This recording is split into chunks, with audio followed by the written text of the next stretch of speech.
Ahí ya estamos en vivo. Bienvenido, Alejandro Hernández.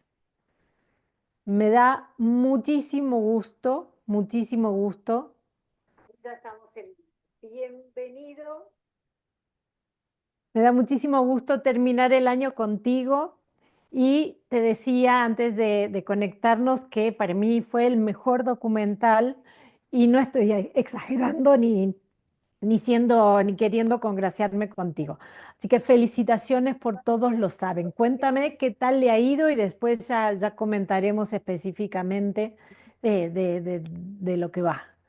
¿Qué tal Hola le ha ido el Adriana, documental? ¿cómo estás? Un placer estar aquí, un privilegio que me hayas invitado pues a tu espacio y de verdad agradecido por tus comentarios sobre el documental. Mira, creo que ha sido una pieza que ha tenido un buen recibimiento porque bueno, es un testimonio al final de lo que pasó ese día contado por sus protagonistas, ¿no? Contado por la gente. Entonces siento que eso le dio un valor especial y permitió esa emotividad en la gente que deja el documental, ¿no?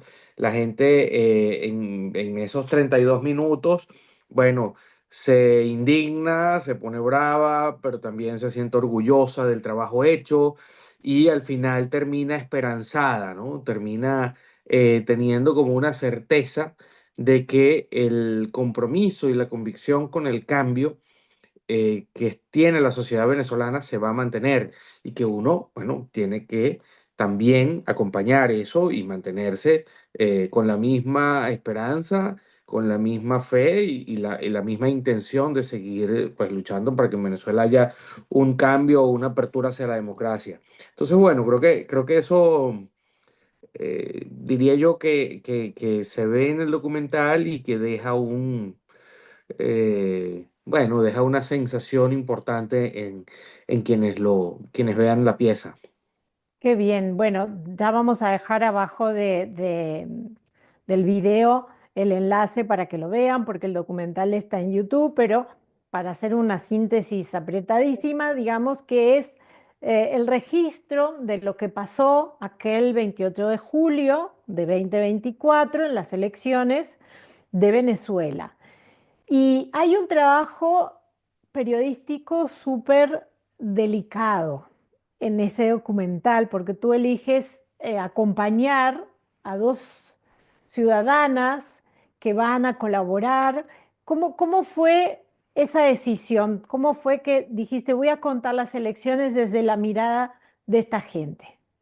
Bueno, a ver, lo primero fue, Adriana, que nosotros dijimos, ¿cómo nació la idea de hacer esto? ¿No? Nosotros dijimos, mira, estas elecciones del 28 de julio van a marcar el futuro del país en el mediano, en el corto y mediano plazo, para bien o para mal. Y nosotros debemos registrarlo, ¿no? Y entonces, claro, ¿cómo se venía? ¿Quiénes son digamos, los constructores del 28 de julio? O sea, ¿quiénes fueron los gestores de que llegáramos al 28 de julio?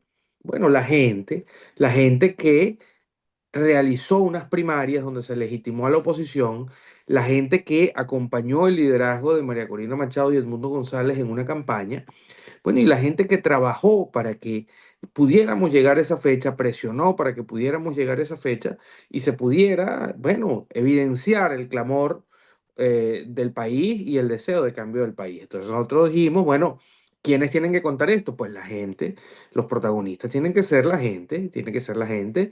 Y bueno, por supuesto, sin obviar el trabajo político que también hubo, que está incluido en el documental, bueno, en entrevistas en la clandestinidad que se hicieron a personajes como María Corina Machado, Juan Pablo Guanipa, Adriana Pichardo, etcétera, ¿no? Que son dirigentes fundamentales de este proceso como políticos encargados bueno, de tareas muy importantes. ¿Qué creería yo, Adriana, que deja el documental? Bueno, yo te diría unas tres o cuatro cosas. La primera es que desmonta el mito de que los pobres están con el chavismo o con el régimen de Maduro, ¿no? Porque las Mm. personas que tú bien dices que se escogieron para protagonizar esto, bueno, son dos familias humildes de las barriadas más populares o pobres de Caracas, ¿no? Entonces ya por ahí te das una idea de que eso Mm. es absolutamente mentira el día de hoy, que las clases pobres de Venezuela apoyan el sistema de gobierno. No es así, al punto que quienes salieron después a protestar el robo de la elección, en su inmensa mayoría fueron sectores populares. Bueno, eso por un lado. Por el otro lado, también te deja que eh, lo que hubo en Venezuela fue una rebelión pacífica el 28 de julio. O sea, lo que hubo fue el deseo de una sociedad, la convicción de una sociedad de cambiar. Y eso hizo que todos las capas de la sociedad venezolana se unieran en un trabajo en conjunto, a favor de que esas elecciones se dieran y se pudieran probar, ¿no? Pero eso de que fue una cosa violenta, no, no, no, ahí no hubo necesidad, perdón, de disparar un tiro, ahí no hubo necesidad de tirar una piedra, no. Lo que hubo después fueron manifestaciones de la gente que quiso defender el resultado electoral que se probó y que, bueno, Maduro reprimió salvajemente como en Venezuela jamás había pasado. Eso Ahora, también lo desmonta el documental. ahora una de las cosas que más me gusta y por eso se lo compartí a muchos estudiantes, más allá de que sean estudiantes de periodismo, también lo hablábamos con estudiantes de publicidad, porque aquí en Europa se juega mucho con esa polarización de que los medios dan la información buena y las redes dan la información mala, ¿no? Entonces hay que seguir los medios. Y en Venezuela y en el documental tenemos el caso perfecto de que puede ser al revés, de que los medios pueden silenciar a la fuerza que resultó ser electa y las redes pueden servir para contar con ese detalle muchos de los testimonios, porque tú has usado además fragmentos de videos que subían otros ciudadanos a sus cuentas de TikTok o que compartían en redes. Cuéntanos un poco, ¿por qué no nos explicas cómo funciona, cómo las redes han sido de alguna manera un espacio para canalizar ese grito? Bueno, Adrián, es que en Venezuela ya desde hace algunos años los medios oficiales o tradicionales, como conocemos en todos los países, o sea, lo que es la radio, la televisión, de señal abierta y los periódicos, bueno, en Venezuela son entes reproductores del gobierno de Maduro, ¿no? No Mm, son lugares para informarse. Nadie que se quiera informar va a recurrir a un canal de televisión en Venezuela o a sintonizar una radio de frecuencia nacional en Venezuela, ¿no? O a comprar la prensa que ya escrita, que ya prácticamente desapareció porque bueno, pues no hay papel periódico y ese tipo de cosas. Entonces, digamos, la gente, en dónde se refugia la gente para informarse? Bueno, en las redes sociales y en los medios digitales, ¿no? Como La Gran Aldea, como El Pitazo, como Tal Cual, Run Runes, etcétera, ¿no? Medios digitales que son independientes, como Armando Info, etcétera.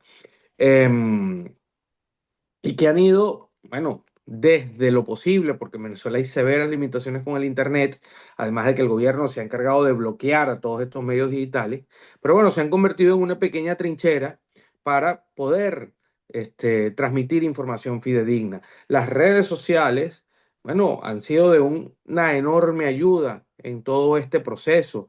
Mira, María Corina Machado lo explica, ella tiene, Adriana, no sé, por lo menos 3 años desde que no va a un medio tradicional, desde que no le hacen una entrevista en la radio, desde que no le hacen una entrevista en un canal de televisión. De verdad que es una censura y una autocensura brutal la que existe en Venezuela.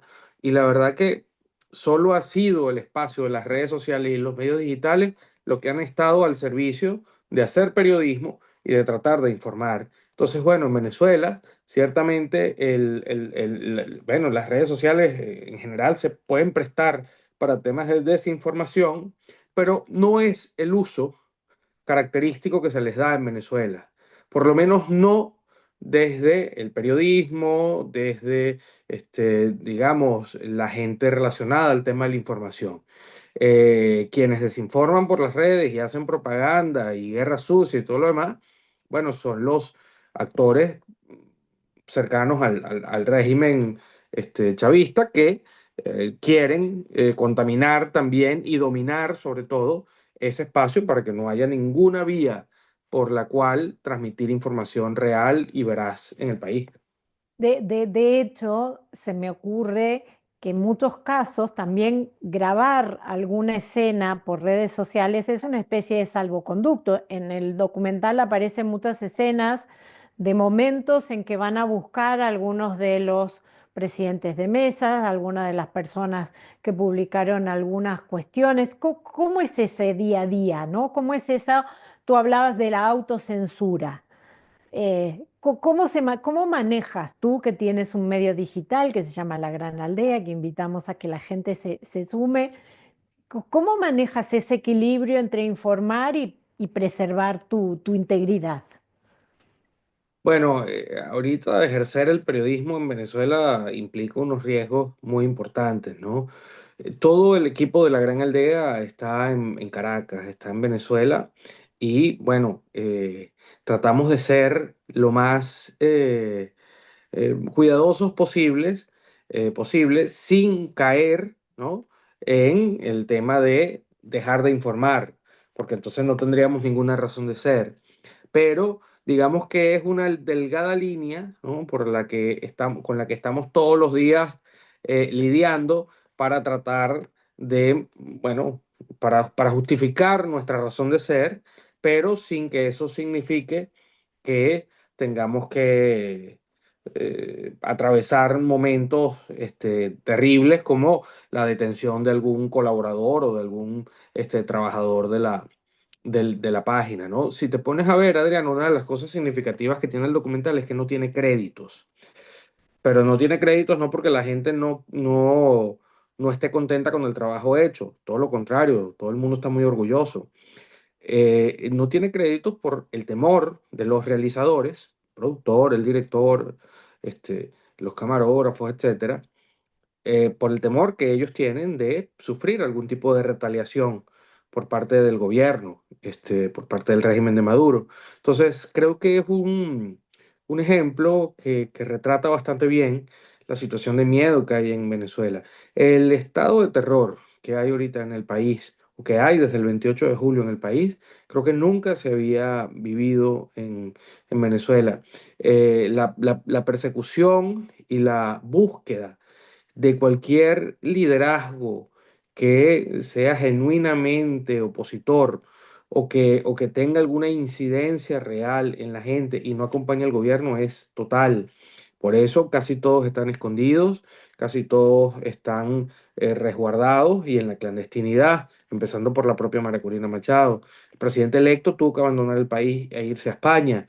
O sea, son como algunas señales que te pueden, bueno, describir cómo es la situación ahorita en el país. Los propios periodistas, cuando estábamos previo al 28 de julio y los días posteriores, bueno, había mucho temor de salir, de salir a cubrir los actos de calle, porque eh, sencillamente no hay garantía alguna de que no vayas a terminar en la sede de la policía política del gobierno. Mm. Entonces, bueno, es el trabajo que ahorita se está haciendo desde allá, son los riesgos que todos los periodistas independientes en el país están corriendo y bueno, también un poco la sociedad entera en el sentido de que ahorita no hay ninguna distinción, o sea, todo el mundo puede ir preso, todo el mundo es sospechoso de conspirar, todo el mundo pareciera, es visto como adversario o como enemigo por parte del gobierno. Porque estás hablando de un gobierno que se está manteniendo en el poder a pesar de que el 80% del país no lo quiere. Es decir, 8 de cada 10 venezolanos no quieren que Nicolás Maduro siga en el poder y Nicolás Maduro quiere seguir y está empeñado en seguir en el poder a la fuerza. Entonces no hay manera de que eso pueda llevarse de una manera tranquila, pues, ¿no? Porque es una tensión permanente. Ahora pensaba en ti.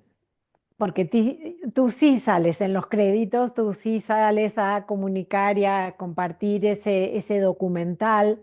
Em, ¿Cómo te sientes con eso?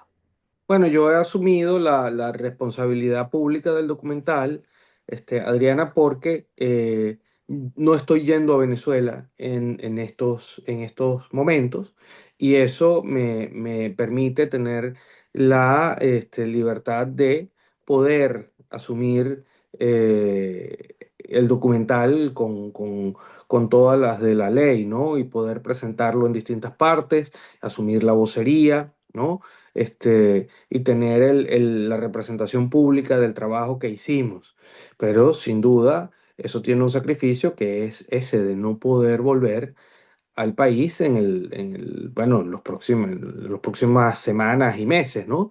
Este, en vista de que no es seguro, bueno, la represalia que uno pueda tener, uno no la maneja, uno no tiene cómo saber si estará a salvo o no en su propio país, a pesar de no haber cometido ningún delito ni haber hecho ninguna irregularidad. Claro, esto es un peso o esto es un sacrificio que uno hace, que hace la familia, que uno tiene allá, mis padres, etcétera.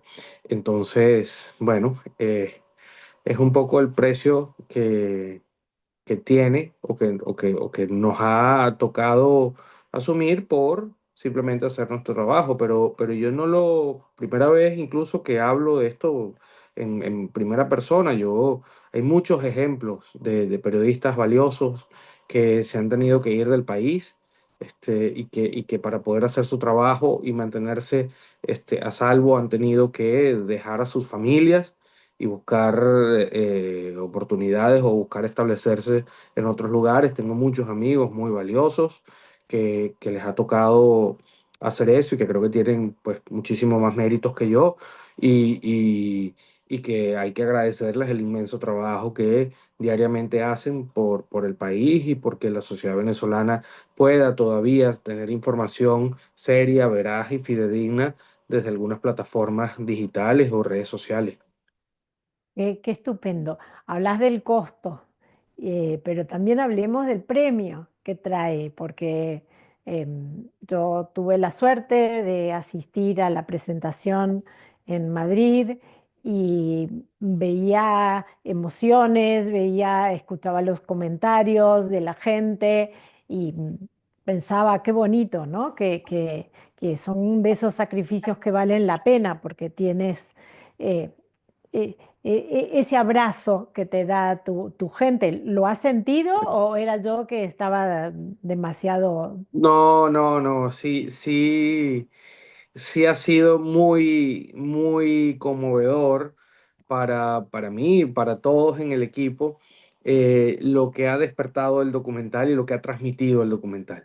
Porque más allá de si está bien grabado o mal grabado, o si es producido con tecnología o no, creo que lo más importante que tiene el documental es las emociones que hablábamos al principio que transmite, ¿no? Ujú. Y para mí y para todos en el equipo, eso, el feedback siempre viene por ahí, ¿no? Este, nadie o no es mayoría la gente que se está acerca y dice, oye, qué calidad la cámara o no sé qué. No, no, la gente lo que te dice es, oye, en tal escena agarré una rabia y después me puse a llorar y después me volví a poner bravo y ahora me siento orgulloso y esperanzado, o en fin.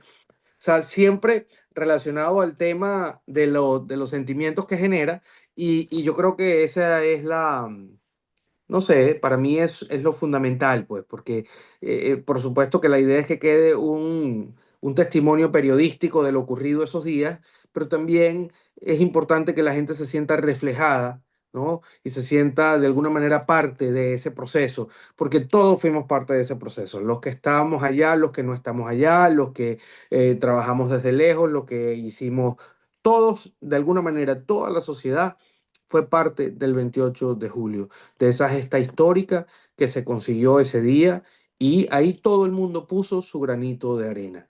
porque sin el trabajo de todos no habría sido posible.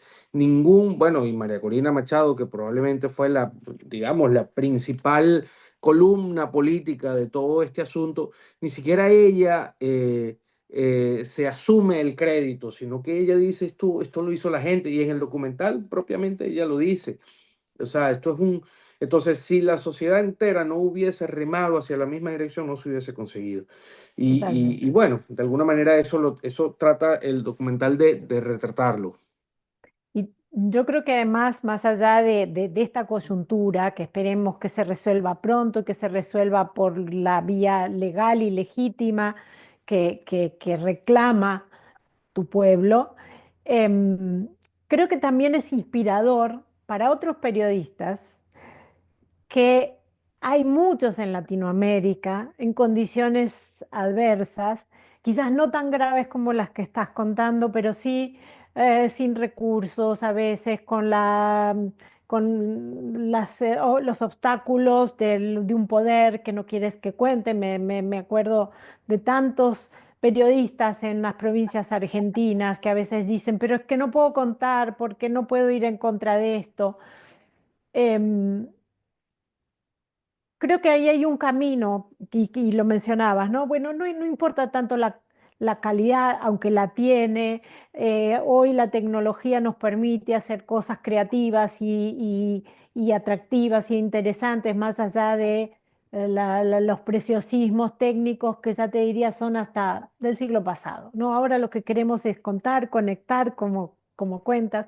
Así es. Pero que las recomendaciones sean las tuyas. ¿Qué palabras, más que recomendaciones, qué palabras le podrías dar a otros periodistas como tú?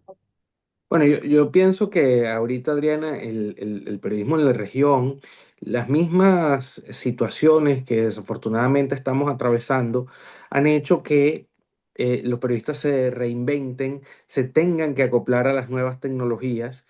Y yo, digamos que más que mi llamado, mi sugerencia siempre es que tratemos de contar historias de forma creativa. No se necesita tener acceso a un gran canal de televisión. Bueno, yo creo que ya lo decía Warhol hace unos cuantas décadas, ¿no? Que en algún momento todos podíamos ser o nos convertiríamos en un medio en nosotros mismos, ¿no? Todo el mundo podía ser un medio en sí mismo. Bueno, yo creo que por ahí van las cosas. Gracias a Dios, la tecnología, el avance de los tiempos, está permitiendo que haya herramientas, ¿no? Al alcance de todos para informar, para contar historias, para hacer periodismo. Y yo creo que de ahí tenemos que agarrarnos todos para ser un contrapeso para ser un contrapoder y un contrapeso de los poderosos.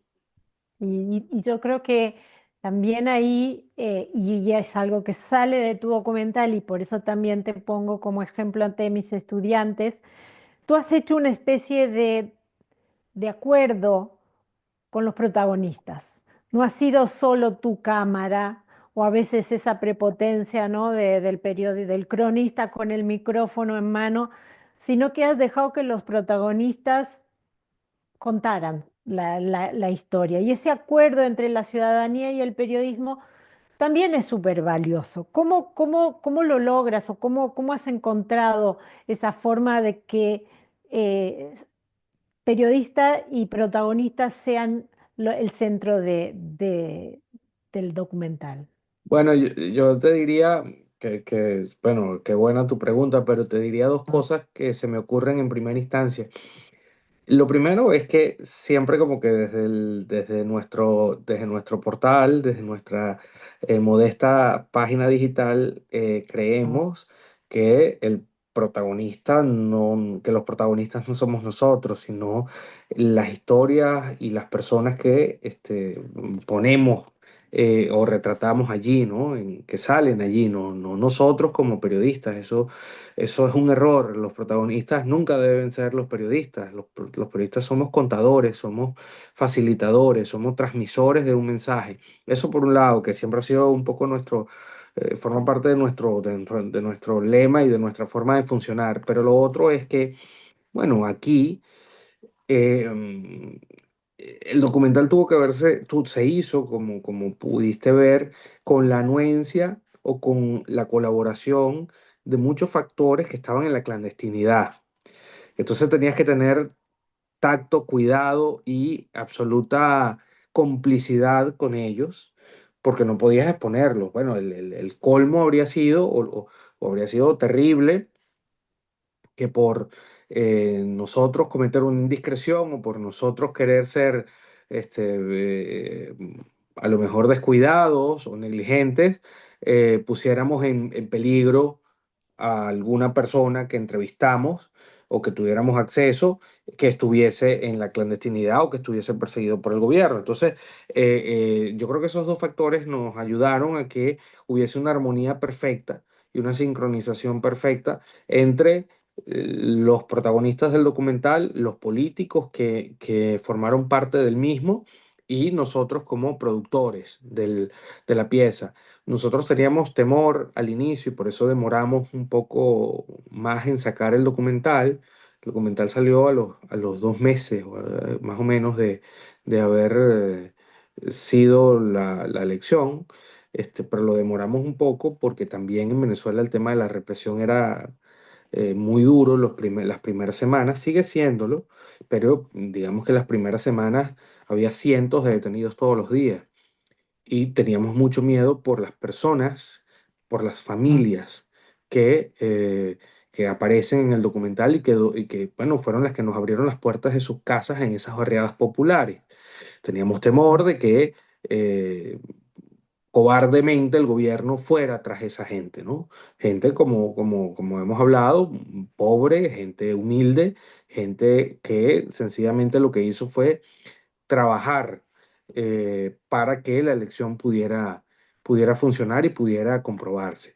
Entonces, bueno, son riesgos y son temores y son complicidades que debemos asumir para que las cosas funcionen, pero la verdad te puedo decir que ha sido una experiencia enriquecedora totalmente para nosotros y que gracias a Dios no tuvo ninguna mala experiencia. Más Que, allá, por supuesto, del riesgo y del miedo que uno siempre siente, ¿no? Pero no, pero no tuvimos nunca. Ni hablar, pero qué alentador es todo eso. No te voy a preguntar cómo va a resultar el asunto, porque para eso está la gran aldea, que invito a quienes vean el vídeo, que sigan ese medio informativo que va muy, muy pegadito a la actualidad de Venezuela. Pero, pero sí, me encantaría cerrar esta conversación agradeciéndote infinitamente este rato que te has hecho con un mensaje de esperanza. Me encanta a mí que el periodismo te deje la emoción y te deje una sonrisa también. Y estamos tratando temas durísimos y muy, muy desalentadores. Pero, ¿qué le dejarías al periodismo o a tu querido pueblo venezolano de esperanza? Bueno, yo creo que estos difíciles momentos, este tiempo tan duro, ha servido para hacernos una sociedad mejor, para hacernos unos profesionales o unos hombres y mujeres, eh, yo creo que de luchadores, ¿no? Unos hombres y mujeres capaces de sobrevivir y subsistir en cualquier lado del mundo. Creo que ha Arrecho, le quedado dicen demostrado. ustedes, que me encanta esa Sí, palabra. sí, sí, sí. Tiene varias connotaciones, pero en venezolano, yo diría eso, somos una sociedad arrecha. Somos una sociedad arrecha, ¿por qué? Bueno, porque hemos logrado sobrevivir al chavismo y también hemos logrado sobrevivir como migrantes, ¿no? 8 millones de migrantes en el mundo tenemos. Yo creo que no hay rincón en Occidente que no tenga la presencia de un compatriota nuestro, ¿no? Y yo sí creo que por lo menos para el periodismo, bueno, nos ha reinventado, nos ha hecho salir de lo tradicional, nos ha hecho aprender y nos ha hecho capaces de ejercer la profesión en situaciones que nunca se imaginaron. Y nunca se imaginaron hace, no sé, 15 años. Es decir, hace 15 años Venezuela estaba dentro del régimen chavista, por supuesto, pero las dinámicas eran otras, ¿no? La deriva autoritaria en Venezuela se exponenció, sí, del 2012 para acá, y no es que Chávez fuera un demócrata, Chávez fue un autoritario y un populista, y bueno, su gobierno fue absolutamente corrupto. Pero la deriva autoritaria empezó, que nos ha llevado hasta este punto, bueno, empezó eh, hace unos 14 años más o menos. Sin embargo, todo eso nos ha hecho mejores, todo eso nos ha hecho ser unos grandes profesionales y sencillamente ha demostrado que los venezolanos no se rinden. Los venezolanos siempre siguen y siempre pueden. Así que es una forma también o es algo de lo que también debemos sentirnos orgullosos. Qué bien. Lo mejor para ti, para el documental y sobre todo para el querido pueblo de Venezuela. Muchas gracias, Adriana, por esta bonita entrevista. De verdad, un honor para mí y un gran privilegio haber estado en este espacio contigo. Muchas gracias de verdad. Gracias a ti.